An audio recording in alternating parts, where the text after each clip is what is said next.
Tja, tillbaks igen. Här sitter jag med min nya iMac. Jag tänkte berätta lite om den. Men tanken var ju att jag skulle springa Stockholm halvmaraton på lördag.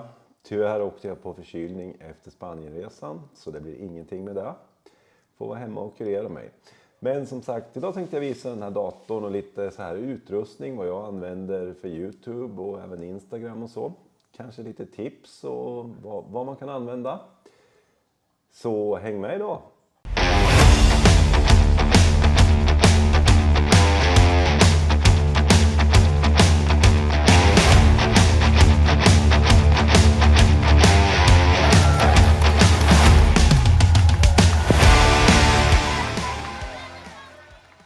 Tja, välkomna tillbaks. Kul att ni tittar igen. Som sagt, här sitter jag med min iMac som jag köpte. En helt otrolig maskin för att använda för redigering. Jag ska visa lite sen vad jag använder för programvaror och sånt. Och lite tips för hur man kan använda sig med ljud och vilka grejer jag använder och så. Framförallt för YouTube, men som man kan även använda för Instagram, TikTok och sådana grejer. Så jag tänkte visa lite vad jag använder, så får ni gärna dela om ni har andra synpunkter, bättre idéer och tips och så. Men det här är vad jag använder. Jag tänkte visa lite av det. Och det börjar ju med att jag köpte den här. Panasonic, den köpte jag när jag gjort 2 avsnitt eller någonting sånt. Jag tänkte det här är ju en jättebra grej, och den här är jättebra. Det som jag upplever, den är inte stor så, men den är väldigt klumpig att hålla på med. Framförallt när man ska filma sig själv, vilket inte går med den här. Så den här har jag använt kanske 2 gånger. Panasonic HCX2000 heter den här. Jättefin. Men som sagt, den här bör man ha en kameraman med sig när man använder. Sen har jag rödljud, men jag ska gå lite in på det här lite senare. Men den stora revolutionerande grejen som vart för mig och som är så enkel att ha med sig, det är ju den här. DJI Osmo Pocket 3. Vilken fantastisk grej. Alltså den har face track och allting. Och den vänder sig av sig själv. Allting, du kan bara trycka på knappen där. Och som ni ser så rullar den här nu. Och det här är en helt otrolig grej för er som inte har provat den, så absolut tips. Den kostar i Sverige den här 6 990 bara kameran, men helt otrolig grej. Och det är inte bara för YouTubers eller så, utan den här kan man använda för allting, även om du vill göra snygga, som sagt, TikTok, Instagram, vad som helst. Jag har ju kopplat på då rödmickarna här. Det som man ska komma ihåg här är att när jag började med den här så försökte jag bara sätta in 2 USB-C, en i kameran och en i micken. Vilket inte fungerade. Så då kollade jag lite på YouTube och hittade en amerikansk YouTuber där jag minns inte vad han heter. Men han berättade om det här att du måste ha 2 olika ändar här. Så det är 3,5 tum, men det är med 2 ringar och 3 ringar. Det är så här tips och tricks liksom som man kan hitta på YouTube. Så det är en grej att tänka på. Det går inte bara att sätta in USB-C som jag har gjort i telefon tidigare. Men den här enheten är hur enkel som helst att ha med sig. Och det är liksom bara att plocka med sig den i fickan. Och den här kan man ju använda då även om man är inne. Jag har ju haft den på till exempel festival. Jag antar att man kan ta in den på sportarenor och så vidare. Den går ju ner i fickan. Helt otrolig grej att använda sig av. Så det har varit lite revolutionerande för mig. Och framförallt då när man ska göra film själv, när du inte har någon som filmar. Tips!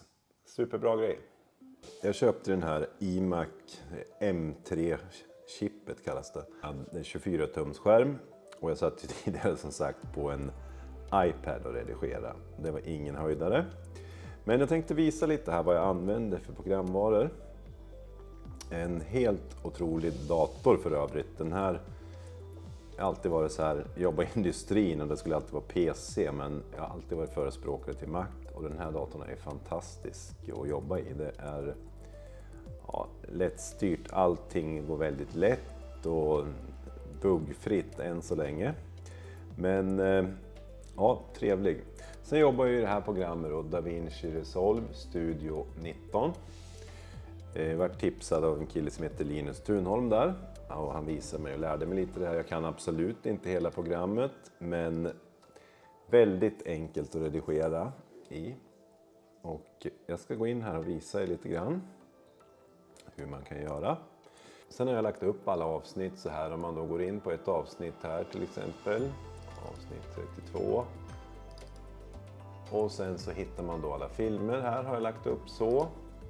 Grafiken, här ligger alla loggor och allt sånt material. Och sen då musik. Då har jag laddat ner lite grejer. Och just musiken, den hämtar jag från, nu ska vi se om vi går in här, den hämtar jag från Artlist. Den här, jag ska se om jag får upp den här, ja just det där. Och den här får man ju betala då en summa för att vara med här, men då får du ju ladda ner allting. All musik då gratis, och sen så kan du använda den här musiken och laglig använda. Så åker man inte dit på det här med upphovsrätt om man skulle ta någon annans musik. Men om vi då tittar på en timeline här på till exempel avsnitt 32 här. Kan vi öppna det här. Och då ligger det ju så här. Nu är jag inne i den här som kallas för katt. Den där heter katt där. Väldigt simpelt. Här har jag lagt in filmen, här har jag lagt in då introt och så vidare och så lite sånt där. Så är det bara att lägga in dem på rader här vart efter då, hur mycket man ska ha och klippa och så här. Ljudet kommer in sen, om man tar här till exempel så har vi ljud. Så, då har vi ljud där. Så kan man lägga in ljud så. Väldigt enkelt att jobba med. Och det här kan man ju även jobba då med, som sagt, om man ska göra Instagram och TikTok och sådana saker. Då kan man vända på den så här. Här har jag vänt på den i det här formatet då. Mycket smarta grejer. Sen finns det ju en uppsjö av möjligheter att jobba med det här då, som man får sätta sig in i. Det är lite att lära sig, men kul. Sen finns det ju möjlighet med färger, så jag har inte jobbat alls mycket med det. Men ja, väldigt stort program och kul att jobba i. Det här kostar, en engångskostnad 3 995 kronor var det, så det är ju inte så farligt ändå. Men då har man ett bra program.